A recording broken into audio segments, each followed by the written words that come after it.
Good evening. Welcome back to Tales that Terrify, Series 2 finale. Right off the bat, I have to apologize. I have gotten the numbering out of order on the titles. So, the fact is that we are at Chapter 7. Last time we read Chapter 5 and 6.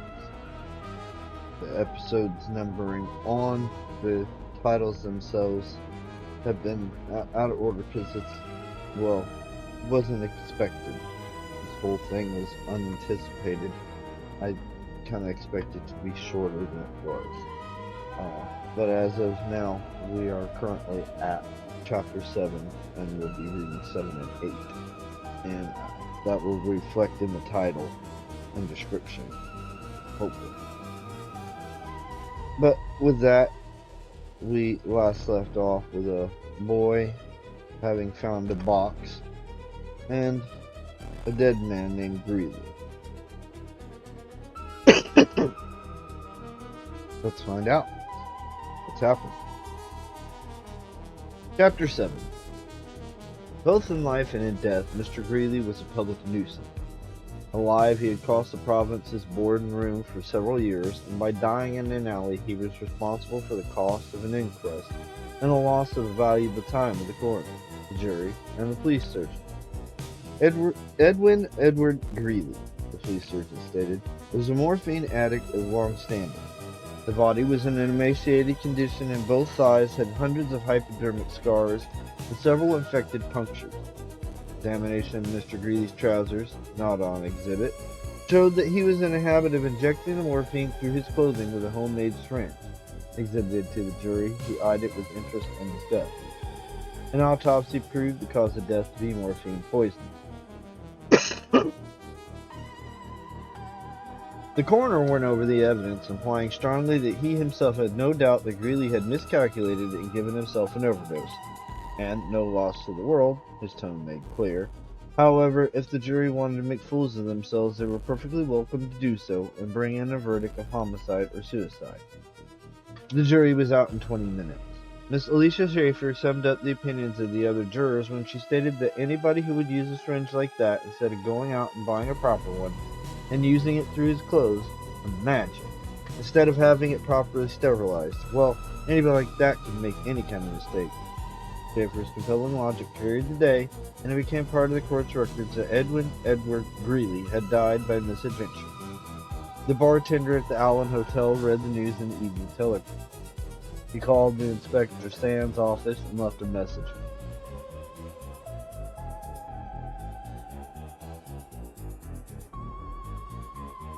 Shortly after 7 o'clock on Thursday night, Sands came in and sat in the back booth and ordered a beer. "You wanted to see me?" he said to Bill. "Yeah," Bill said. "I see by the papers that Greeley got his. Friend of yours?" "Not so you'd notice. He was in here a couple nights ago. It must have been the night he comped, Tuesday. Well, he had a tart from down the street with him. He ordered champagne and paid for it with a 50. Sands didn't look impressed, and Bill added anxiously, "I guess maybe that don't sound like much, but I had a kind of idea he was onto something big. He shot off at the mouth about how from now on he got a steady income. I figured you'd like to know." "Thanks." "Jesus, he's got a steady income now? Alright, laying gold bricks." "Who was the hooker?" "Susie. She's from Billis's house down the street. A big redhead. Nice girl. I figure there's nothing against her.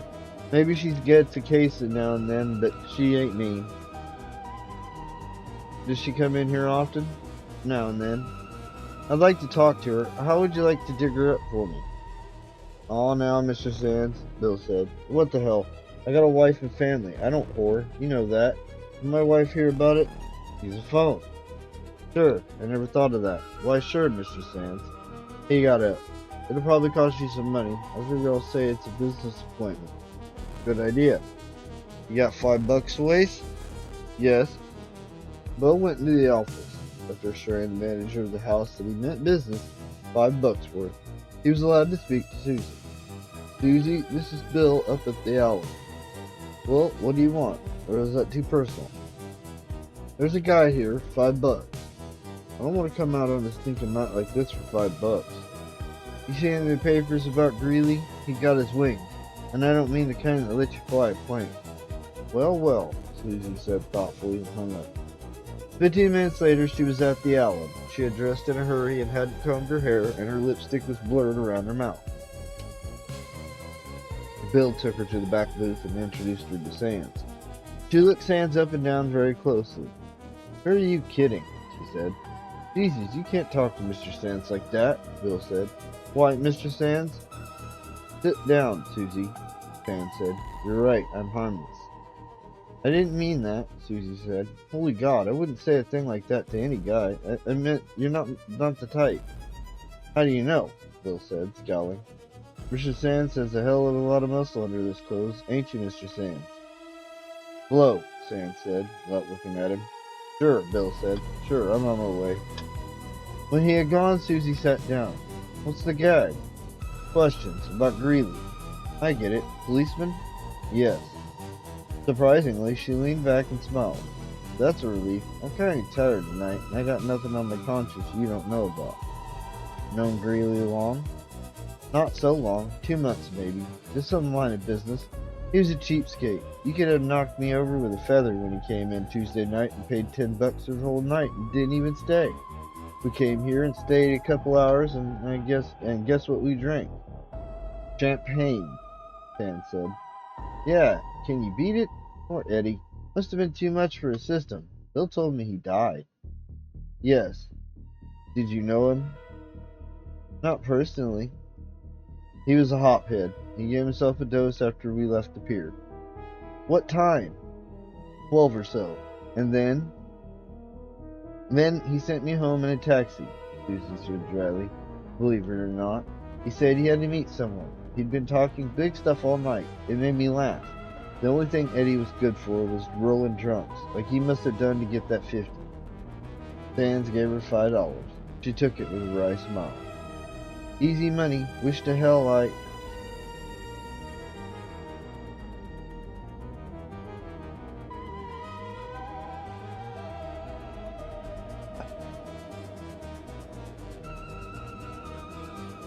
I could always get paid for talking. You couldn't see me for mink.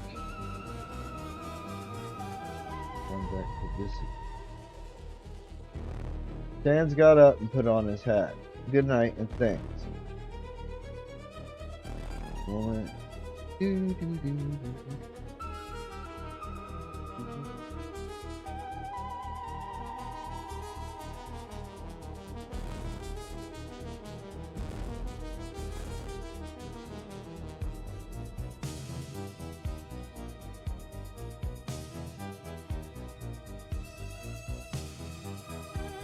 And we're back. Too bad you gotta go. And yes, I have an appointment. He didn't mention that the appointment was at the morgue, with the mortal remains of Mr. Greeley. Nobody had claimed Greeley, and he was due for a long cold wait before someone did. The morgue attendant slid out of the slab like a drawer out of a filing cabinet. You want me to stick around, Inspector? No, Sands said. His face looked gray, and when he reached out to take a sheet off Greeley, his hands were shaking. The morgue was intensely quiet. None of the street sounds penetrated the walls, and the harsh white ceiling lights emphasized the silence. Light should have motion and sound to go with it, but there was no motion except the fall of the sheet, and no sound but Sands' own breathing. Mercilessly, the light stared down at Greeley like cold, impartial eyes, examining the protruding bones, the misshapen feet, the broken, grimy toenails, the legs skinny and hairy and slightly bowed. Whoever had washed Greeley had done a poor job, and whoever had stuffed his chest with sawdust and sewn him up after the autopsy had been equally careless. Greeley, a nuisance from first to last, and even yet a nuisance for nobody wanted to pay for his burial. Greeley, Sands said. It was the only epitaph Greeley got, and he wouldn't have liked it if he'd known it had come from his policeman. Sands bent over, forcing himself to touch the cold flesh. Later, he telephoned Dr. Sutton, one of the coroner's assistants. I just had a look at Edwin Greeley, he said. Greeley? Oh yes, accident case. Did you notice a puncture on his left upper arm? Can't recall it. He was so full of punctures it's a wonder he could walk. This one's on his arm, barely noticeable. What of it? The inquest is over. The evidence is perfectly clear. It was either accident or suicide, and I can't see that it makes much difference at this stage of the game. Are you thinking of murder? Sutton sounded incredulous and quite irritated. You know me, Sands. I'm always on the lookout for homicide. There's not a chance of it in this case. I knew Greeley had to testify that he was an addict a couple of years ago. He was a damn suspicious man. If you think he'd stand around while somebody shot a lethal dose of morphine in him. How would you know it was lethal? Sands asked softly. Here's something else for you. I just found out that Greeley took a shot of morphine around 12 Tuesday night. He was found the next morning around 6 and had been dead around 3 hours or so. Is that right? Right. Well, think about it a minute. There's no hurry. Greeley won't run away. There was a long silence. Yeah, Sutton said at last. I catch it. The times are wrong. If the shot that killed him was the one he took at 12, he didn't die soon enough, so it wasn't the 12 o'clock one. And carrying the time element further, Sam said, why would Greeley take another dose some 2 hours later? Addicts don't throw the stuff around. Greeley had an appointment sometime after 12. It looks as though he hopped himself up for it, and then someone gave him a little extra.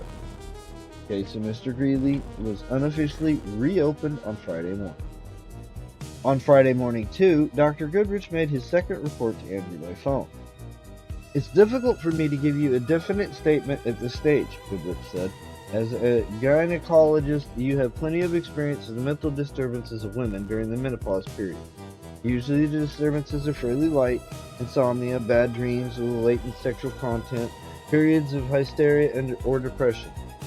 Think that's what's the matter with her? Andrew said.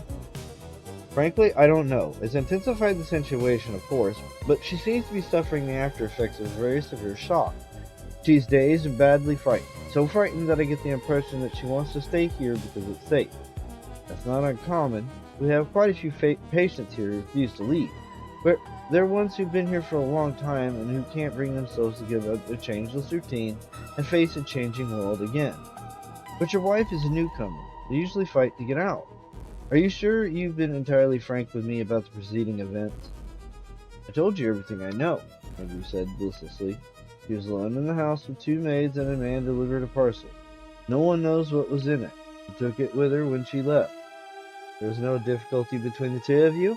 And Mrs. Miles' age sometimes. No difficulty at all. We've been married 15 years and Lucille's been the best possible wife. And I don't know what kind of husband I've been, but she seemed happy. He paused and added quietly, very happy, I think. This fear of hers, Goodrich said. It's not the wild, irrational type we find here so often. I was wondering if it might do any good to have you and the rest of your family come here this afternoon. Some frank talking might clear the air somewhat. On the other hand, you understand it might do some harm. I understand. Will she want to see us? We might have a little trouble there, but so far she's been cooperative about doing things, and she could probably be persuaded. Of course we'll come. We'll want to do everything possible to help her. Her difficulty seems to have started with that parcel. I'd like to know what was in it. I haven't asked her, naturally, since she has refused to answer even my ordinary questions. But my own idea is that it's some token from the past, and that, coming when it did, it caused some exaggerated guilt complex. We'll do everything we can, Andrew said. We feel it's very keenly. My daughter was to have married this afternoon. What a pity, Goodrich said. 3 o'clock would be the best time. I'll see you then. The taxi came up the driveway, and Giles leaned over and picked up his suitcase. Well, goodbye, Giles, Polly said. Nice to have known you. Oh, for God's sakes. He let the suitcase fall again. He sent up a little cloud of snow as it landed. Are we going into it right from the beginning again? I don't like people who run out on things. I'm not running very far. To the Ford Hotel, in strict fact. I can't stay here any longer. I'm in the way, and you know it. You've changed quite a bit in the last few days. She scuffed the snow with the toe of her shoe, scowling at it. You didn't used to be rude all the time. I can't stay here, he repeated. I feel like the worst kind of fool. The expectant bridegroom out on a limb, and the fire department out to lunch. He looked down at her helplessly. Damn it, you shouldn't stand out here without a coat. The taxi driver honked the horn. "You better hurry," Polly said flatly. "Polly, I'll phone you when I get there." He looked at her coldly. "What for?" He leaned down to kiss her, but she turned her head away. He put his hands on her shoulders and swung her head around his neck. "Look," he said, "you've made a mistake about me. I'm not a man like your father. Leave my father out of this. He's a better man than he'll ever be." "That's what I'm saying," he told her quietly. "He's big enough not to resent being bossed around by the women in his family. But I can't take it like that.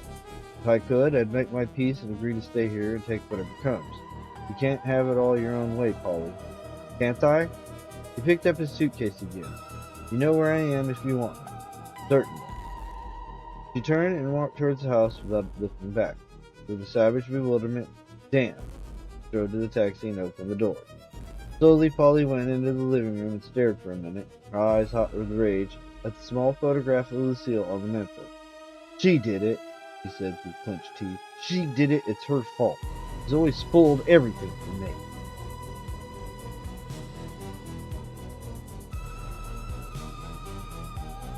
The occupational therapy department consists of 2 large, cheerful rooms with wide windows through which the sun was pouring.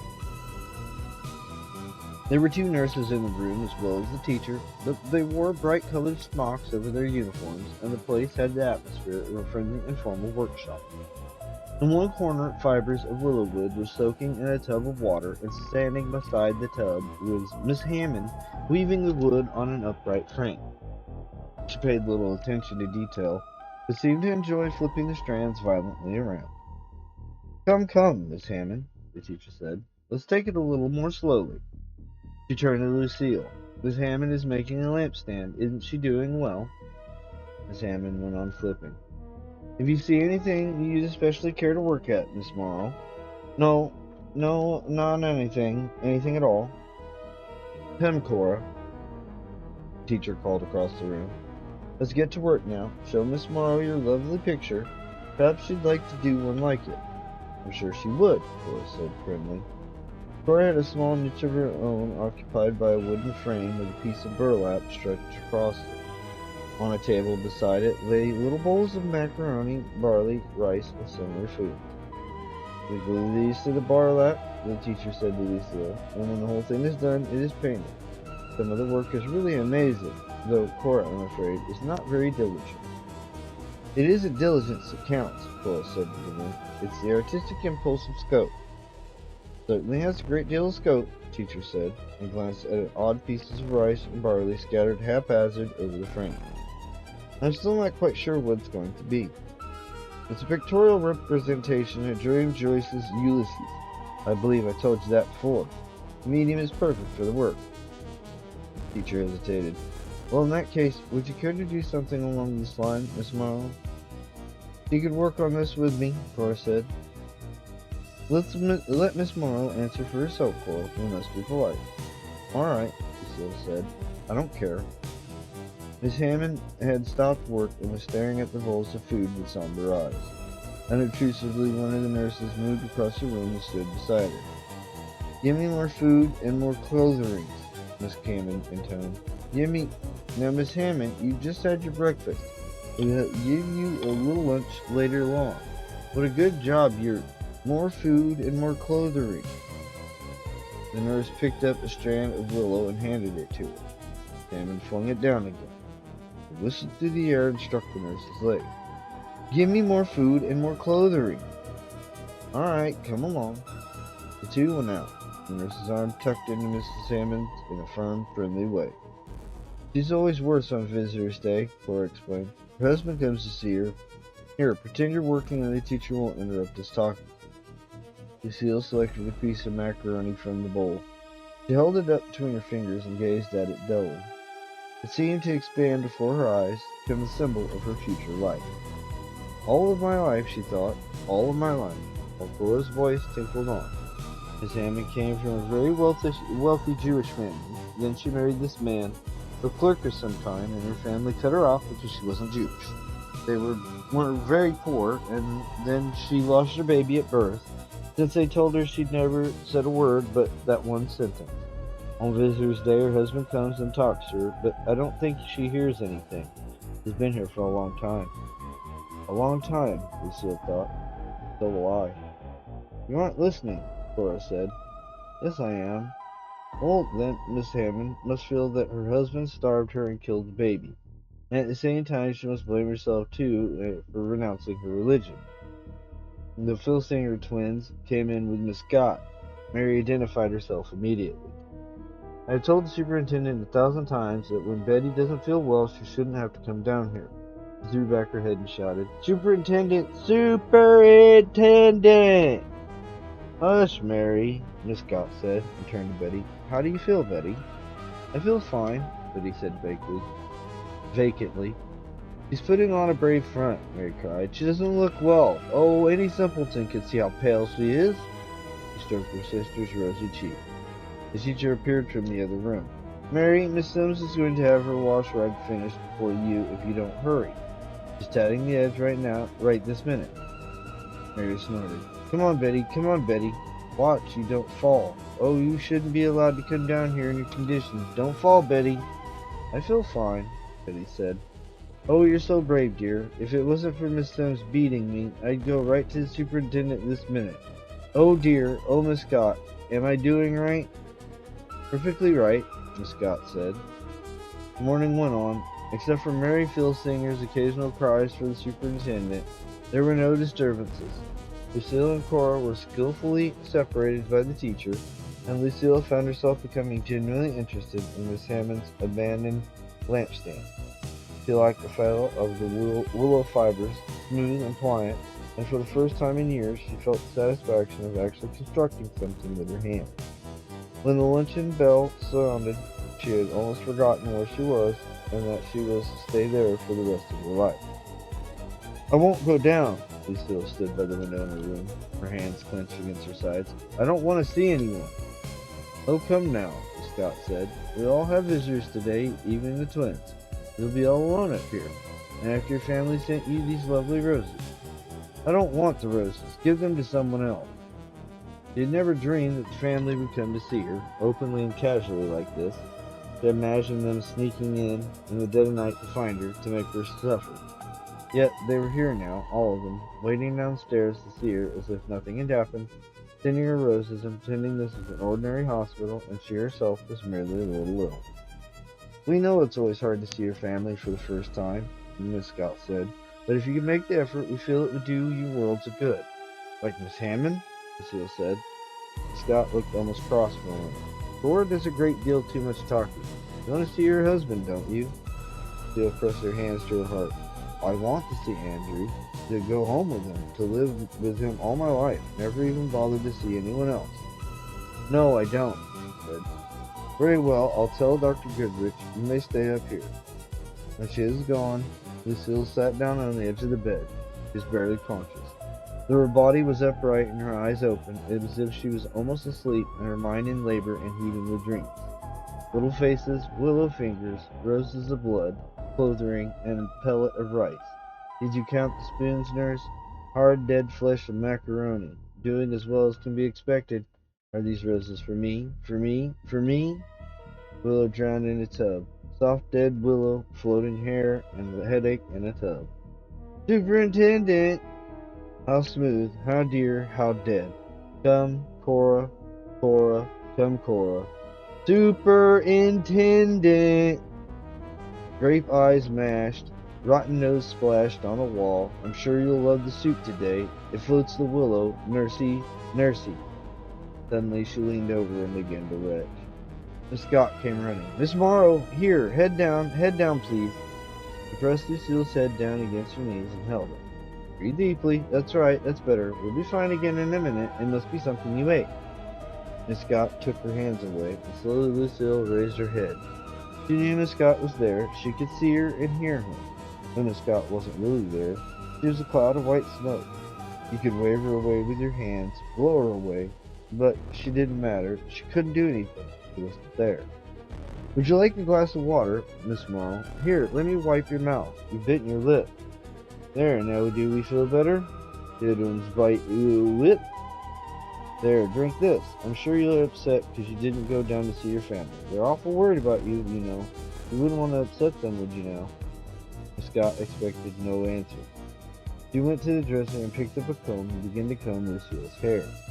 Then she brushed off Lucille's dress and straightened to the belt. The belt, passive, indifferent. Lucille allowed herself to be guided to the door.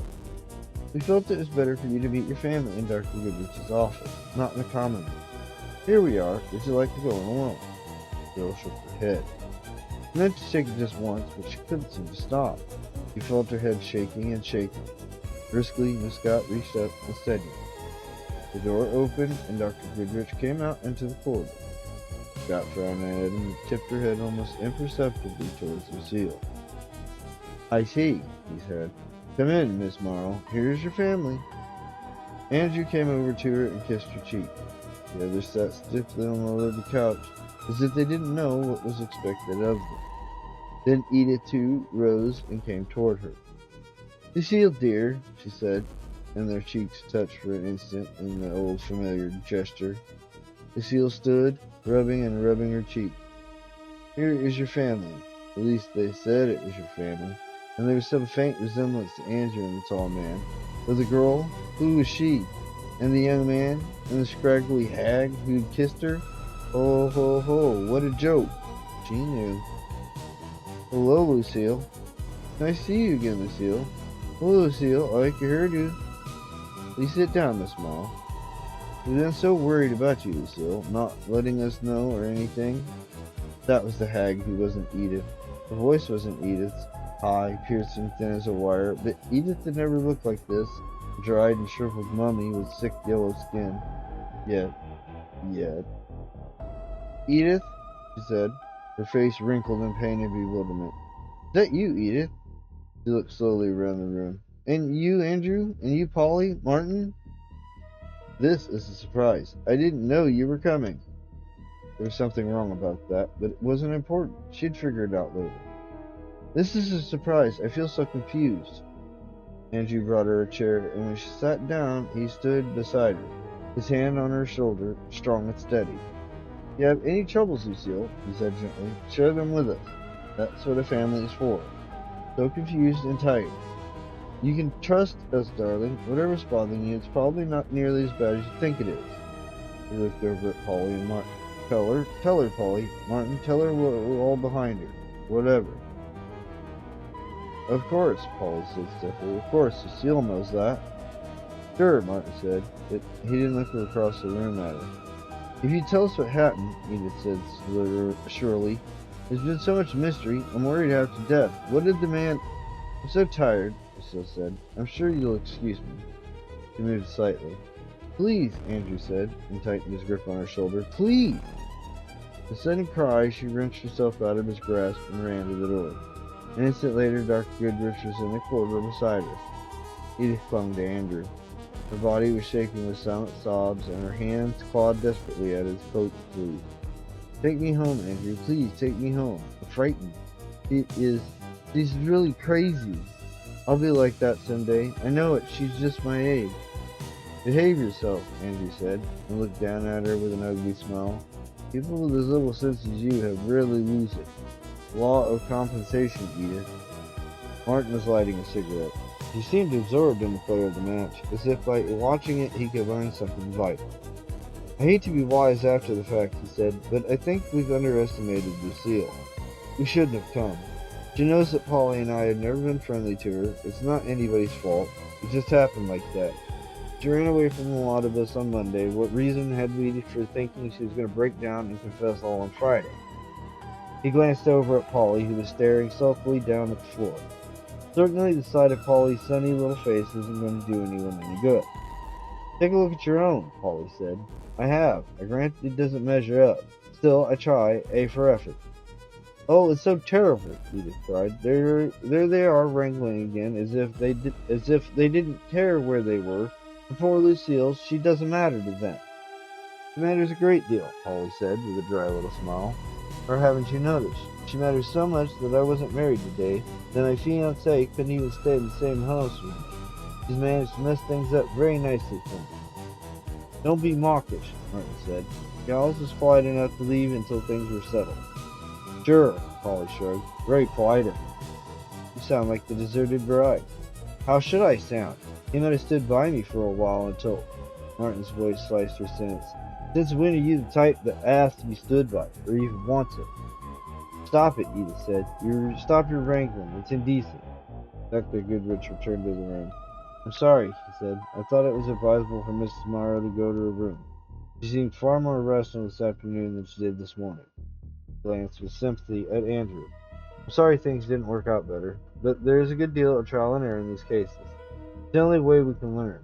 In its present stage, psychiatry has made many classifications and rules, but far more exceptions. What I'm trying to tell you is that not to expect results too soon. I see, Andrew said slowly. And for the present, I think your wife should have no visitors. Not to come again? I'll let you know when I think it's advisable. Meanwhile, it would be a good idea to send her gifts, flowers, and fruit, and little things. Just be given the feeling that her family care for her and are thinking of her. We are, Polly said. We think very little else. Odd girl, Dr. Goodrich thought fleetingly. He shook hands with Andrew. By the way, Dr. Morrow, if you're driving back to town, perhaps you'd give me a lift to someone there. Certainly. He had a bad time. One of his relatives to her and became disturbed. His face is scratched. I'd like to feel he'll get home all right. We'll be glad to take him. In the corridor, a nurse would stand talking to a thin, shabby man. The man had his hands in his pockets, and the head was bent over as if he were too tired to hold it up any longer. Mr. Hammond, Dr. Goodrich said, Dr. Morrow is going to be in town and we'll be glad to give you a lift. Hammond raised his head. His face was very pale, and the only color in it was in the red-rimmed eyes, 3 long scratches down his cheek. Thanks, he said huskily. Very nice of you. He didn't look at anyone. He just walked down the corridor. He moved as if his whole body was in pain. Chapter 8. There's a man and a woman and a kid down here, Desk Sergeant told Sands on the phone. They got the damnedest story I've ever heard. I don't know exactly where else to send them. You have every intention of sending them up here, Sands said. Seems up your alley, Inspector, but I don't know. Send them up. The McGuire family was escorted into Sands' office. The boy was about 10 and looked intelligent and thoroughly awed by his surroundings. He had to be prodded into the office by his mother's large, competent thumb. The McGuires looked respectable, lower middle class, and uncertain, and the combination, Sands knew, would merge into belligerent unless he could restore their self-assurance. I'm sure I don't know whether I'm doing right or not, Miss McGuire said loudly. I told John, I said maybe we should just phone, or maybe we should come right down. Personal interviews are so much more satisfactory, Sands said. Few people are intelligent enough to do as you've done. It was broad, but so was Miss McGuire. She relaxed far enough to sit down, although giving the impression that she considered all chairs booby traps. It's like this. Tommy was out playing this morning. It's Saturday and no school, and sometimes he goes down to the lake. I don't know, he just seems crazy about water. He can swim like a fish, and his father and me don't take to the water at all. Let me tell it, Tommy said. Let me tell it. It's a fine way to behave in front of a policeman. You hold your tongue. Miss McGuire opened her purse and brought out a parcel wrapped in newspaper. She laid it on the desk, as if she were reluctant to touch it. I put the newspaper around it myself. After I saw it was in the box, I couldn't hardly bear to wrap it up again. You're telling it wrong, the boy said. Show some respect to your mother, Miss McGuire said. I found it on the beach, the boy said, ignoring both parents. I often find things there, once 50 cents. So when I found out this box, I thought there might be something in it, so I took it home. First, I could hardly believe my eyes, Miss McGuire said in an agitated voice. I didn't even recognize what it was. It was sort of swollen, being soaked in water and all. Sands removed the newspaper and revealed a water-soaked cardboard box which almost fell apart under his hand. Miss McGuire turned her head away, but the boy watched, fascinated. A few minutes later, Sands was in Dr. Sutton's office. Take a look at this, Sutton looked. In Robin Graves? What is it? A finger? To be exact, a forefinger, probably male, sliced off by an expert. The bones are badly crushed, probably had to be amputated. He grimaced. Hell of a looking thing. Take it away. Joke's over. It's just beginning, Sam said. Where did you get the thing? A boy found it on the beach. I think someone flung it in the lake last Monday, but the waves washed it up. Couldn't have been in the water long, the box would have fallen apart. Got a corpse to fit it? Not yet, Sam said. Possibly it doesn't belong to a corpse. Maybe not, Sutton said. Maybe the guy that owns it is going around looking for it. Your humor is nauseous stuff, Sutton. Can't be helped. Leave the thing here and I'll examine it in the lab. Don't die laughing about it, will you? Sam said and went out of the room. He felt unjustly irritated with Sutton, who was, he knew, a kind and simple young man. Perhaps too simple. To Sutton, the finger was merely a finger, bones and skin, grizzle and ganglia. To Sands, it was part of a man, once warmed and fed by flowing blood, articulated and responsive to a living brain, knowing the feeling of wind and grass, the touch of a woman. He went back to his office and put on his hat and coat, slowly, because he dreaded the job he had to do.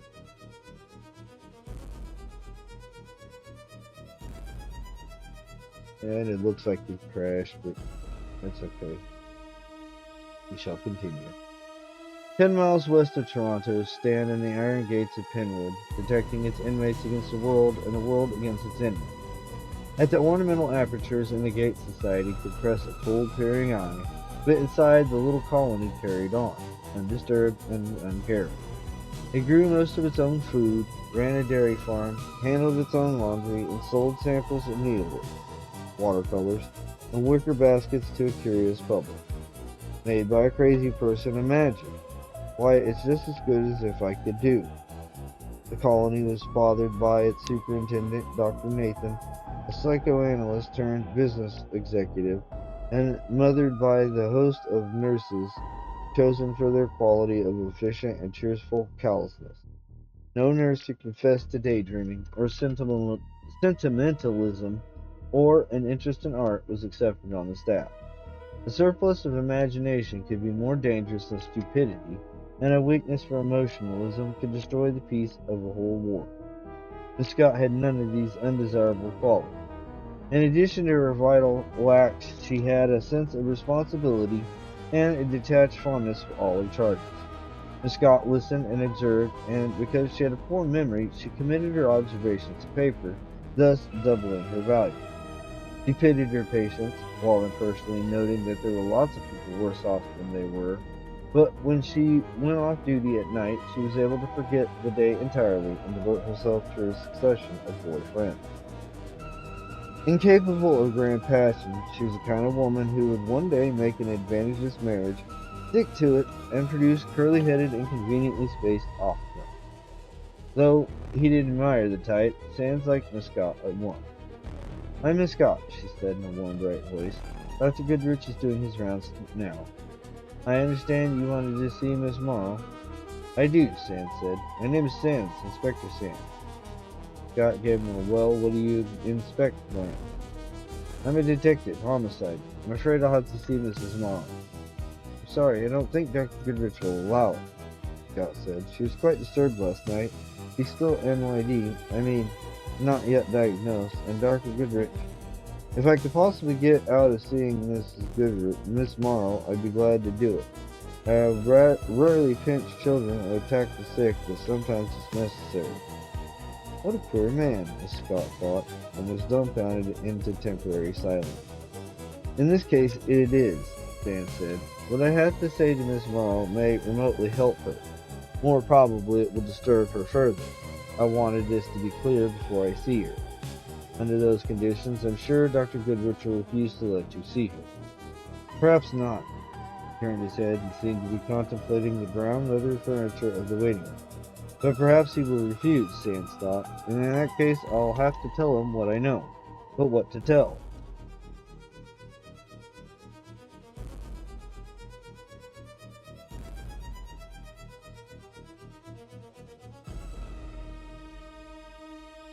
The picture wasn't clear.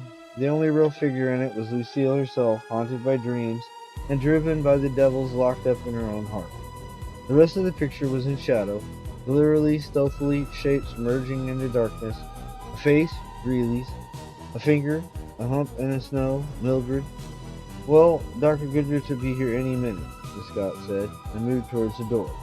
I had to return to the world of unreason where everything was, in the long run, much simpler. She stopped at the parcel desk to pick up the gifts for her suite. Everything, even the flowers, had been opened, inspected, and done up again. Chocolates for Cora, flowers and a basket of fruit, and bed jacket for Miss Morrow. The morning newspaper, no longer a newspaper, but merely selected items clipped and pasted on a piece of cardboard. Miss Hammond's daily box of food from her family. The Yiddish delicacies looked very tempting, and Miss Scott had often wanted to taste some, but Miss Hammond always grabbed the box and disappeared with it into the bathroom. It was an unwritten rule that Cora should get the newspaper first and complain of it. Why I can't have decent ordinary paper is more than I can say, Cora said. Now, Cora, Miss Scott said, look at the goodies you got. I loathe chocolates, but Janet never learned. We're a little cross this morning, aren't we? Oh, really, Cora said, half laughing in aspiration. Where are the other parcels? For Miss Morrow. Here you are, Miss Morrow. Thank you, Lucille said in her frozen flight voice. Thank you very much. She didn't put out her hand to take the parcels, so Miss Scott herself opened them, making happy noises as she looked. My bed jacket. Look, Miss Morrow, it matches her eyes almost exactly. We're going to look lovely in it. Certainly, Cora said. You're in one sleeve and Lucille in the other. Now, Cora, Miss Scott said in reproof. If I were running this place, I'd insist on some form of intelligent communication. Quite unruffled, Miss Scott unwrapped the flowers and the basket of Malanga grapes. Shall I read the cards to you? Well, the bed jacket is from Edith, Lucille dear. I know this is your favorite. Don't bother, Lucille said. Color and how it becomes you. Love from Edith. The grapes are from Polly with love, and your husband sent the flowers. Remember, we're all behind you, Andrew. Aren't they sweet little mums? Yes, Lucille said. Sweet little mums. Little secret faces with shaggy hair drooping over them. Sweet flowers, a rosebud of cancer on her breast, blue bloated grape, drowned women, wild green leaves, pool, doomed, grow no more. Yes, Lucille said. Thank you very much. And Miss Scott was gone, and so was Cora. How had they gotten out without her seeing them go? She was watching and listening, wasn't she? How long was it? How long had she been alone? Eyes fell on the floor. Flowers. Flowers, yes. She didn't like them looking at her. She may have missed Cora and Miss Scott leaving the room, but she was perfectly rational about this. The roses had squeezed up sly little faces. You couldn't see the eyes, but of course they were there, weren't they? Look into one. Take it apart and you'll find its eyes. The torn petals fell softly as snowflakes. Why, Miss Morrow, you're not going to tear up your lovely flowers, Scott said. My goodness, I should say not. Had she been gone and come back again, or she never left at all? No, she must have left. I'm quite rational. It's perfectly sensible to look for eyes if you think they're there. Scott was moving the flowers, taking away the rosebuds and the shaggy-haired chrysanthemum children. Miss Scott was talking. Was she saying we mustn't tear our lovely children? What silly things she said sometimes. As if anyone would tear a child. Come along, Miss Morrow. Miss Parsons will take you down to the Dr. Goodric's office. That's right, dear. Come along. Docile, a bruised petal still between her fingers, Lucille moved out into the hall. Cora looked coldly across the room at Miss Scott. Is it possible to talk sense to you? Oh, come a bit, Cora, Scott said. None of that. I wondered. I shall, Cora said, in the meager hope that something will get across. Miss Morrow is deathly afraid. Yes, she is, isn't she? Miss Scott said thoughtfully. She's afraid of her family. She told me last night. One of them is trying to kill her. Oh, come, Cora. I thought you had too much sense to believe. I believe her, Cora said. Don't worry your pretty head about it. She's in good hands. She's safe here, even if it is true. Cheer up. The superintendent will be around in a few minutes, and you wouldn't want him to see her drown in the dumps like this. Have you ever been afraid? Really afraid? I don't remember. Besides, why would anyone want to kill Miss Morrow? I've been afraid, Cora said. For Janet's sake, when the epidemic of the flu was on after the last war. Get your hair combed, dear. You look the sight, and Dr. Nathan will be disappointed in you. Lucille knew that Sam's face was one of 1,000 little faces that pursued her with silent shrieks through the dreams and half-dreams. But she could not remember where he fitted in, and even when he told her his name, she merely felt vaguely that he was part of fear and death. Yet it didn't frighten her. She knew that he was on her side more than Dr. Goodrich or the nurses. He looked at her evenly without embarrassment, and his face seemed to be saying, I know fear and I respect its power, but I'm not afraid. He looked into his eyes, and quite suddenly he began to recede. He got smaller and smaller until he was no longer bigger than a doll. She remembered this happening to her as a child when she was looking at something she especially loved or feared. The experience had always filled her with terror. I am awake, I am truly awake. It can't be happening. I haven't moved. Nothing has changed. It was only a dream, dear. I'm really awake. Only a dream. Stan's ugly little old doll. How wonderfully he was made. Almost human the way he moved. I'm not feeling well, she said in a strong, clear voice. Did you hear me, Miss Marl? Oh, yes. Oh, yes. We found the parcel you threw into the lake. Oh, yes. Did you throw it away, or did Greeley? He came back to life, life-size. He came back life-size. Really? Lucille said. He may not have used that name. Will you look at this, please, Miss Marl? Is this the man? He held out a picture, and she looked at it, blinking slowly, trying to control the expression of her face. Her mind seemed to be working with extraordinary clarity. I could pretend not to recognize the picture, but perhaps I could prove I knew him. I'll admit I know him, but nothing else. Nothing else. This is Greeley, Dan said. He was the man who waited for you across the street from the hairdressing shop. He's dead. Dead? She had a sudden wild surge of hope. If this man was dead, she had a chance. She'd get out of here, she would fight. He was murdered, Dan said. The hope drained out of her body like blood from a wound. Her hands were icy, and her face had a stupid, dazed expression. I'm not trying to hurry you, Mrs. Morrow, but to protect you. Someone has taken the trouble to kill Greeley on your account. Greeley was in the way of something. Greeley was between you and someone. His voice pressed relentlessly on her ears. Who wants you dead? Frightened her, Sands thought, enough, but not too much. If I knew, Lucille said, if I knew. Do you know why? No. You gave Greeley $50? Here, take this. It's all I got. The little man grinning as if the bitter wind had swept up the corners of his mouth. I figured on more. I figure it's worth it. I'll get it for you. The wind piercing her thin coat. Now wait a minute. I ain't been standing around here for my health. I know what was in that box. Oh look. Who gave it to you? Who told you to bring it to me?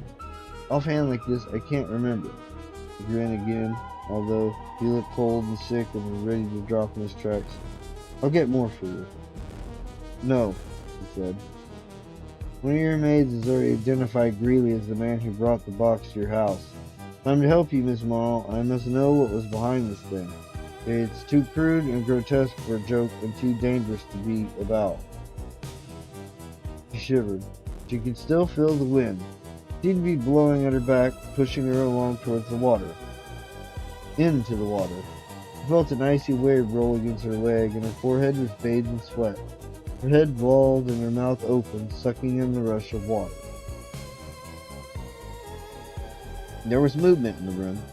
A hand touched her lightly on the shoulder. Dr. Goodrich's voice saying, "That'll be all, I think, for today," and Miss Parsons wiping off her forehead with a cloth. At the door, Lucille turned around. Sands was still watching her. "Goodbye," he said clearly. She gave him an intelligent, almost apologetic glance, as if she felt even yet the strange alliance between them. "You and I, we both have secrets. There isn't time to tell them." "Goodbye," Dan said. She moved heavily out into the corridor. Beside her, Miss Parsons chattered, trying to imitate Miss Scott and doing it badly. Up the incline, past an old man bundled in a wheelchair who peered at her suspiciously over his blankets. A door. A girl sweeping the corridor. moving the broom in perfect unfaltering rhythm over the same spot of floor. Come, Doris, Miss Parson said. Let's do this corner now. But Miss Parson lacked Miss Scott's assurance. Girl Dorcas didn't look up or pause a second in her sweeping. Miss Parsons hesitated and walked on. I'll go crazy if I have to stay here, she thought. I'll go crazy. She locked the last door behind her and led Lucille into her room. Breathing hard, she came out again and handed the big key over to Miss Scott. Everything all right? Miss Scott said. Fine. What's the matter with you? You look done in. Jitters, Miss Parsons said. Creeps, whatever you want to call them. Cheer up. We'll all get them. When I think of how many nurses actually end up here. Well, for that matter, Miss Scott said practically, look at how many of everything end up here. Doctors, teachers, lawyers, but more nurses. Oh, nuts, said Miss Scott. Count your blessings. This is the nicest ward in the hospital to work in. Should be, at the prices they pay and with me in charge. Even so. Oh, cheer up, Parsons, smiled kindly, and instantly became businesslike again. I'll get the word down to OT. Miss Hammond stays up here. Dr. Nathan says she may have to be put in a continuous bath. Next week we're going to try metrazole on her. Miss Parsons bit her lip. Gosh, I hope I don't have to assist. I sure saw a woman break both her legs in a treatment. Noise. That's all changed now, Miss Scott said. They use a corona injection to relax the muscles. It's quite marked. She turned her head suddenly. Her alert ears had picked up a sound from Miss Millar's room like a retch of a low grunt. Pushing Miss Parsons out of her way, she ran noiselessly down the floor. Miss Millar might be sick again, as she was yesterday. But Lucille was not sick. She was standing just inside the door, saying over and over again in a blank voice, Cora, Cora, Cora. Cora Green was lying on the floor. She had fallen forward on her face with her hands outstretched. Spilled around her were blue grapes like broken teeth. Why, Cora? Said Miss Scott. She knelt down. Why, Cora? You're dead.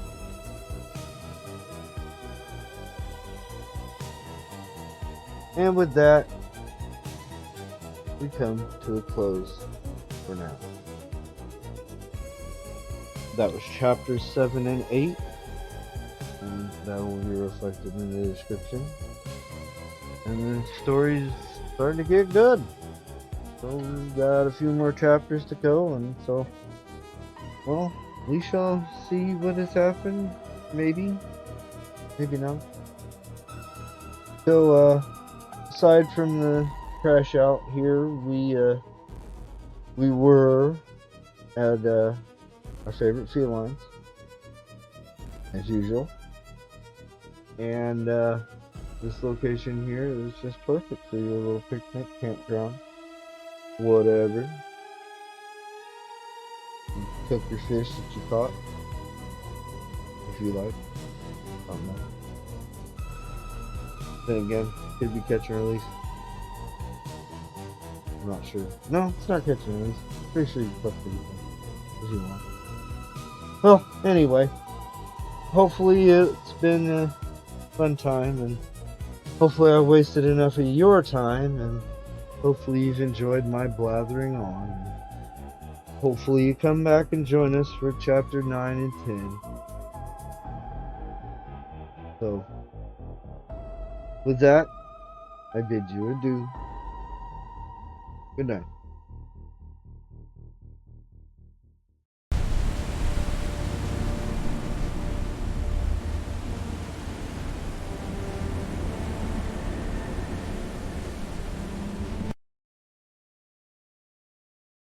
Next up, a tale that will haunt your dreams.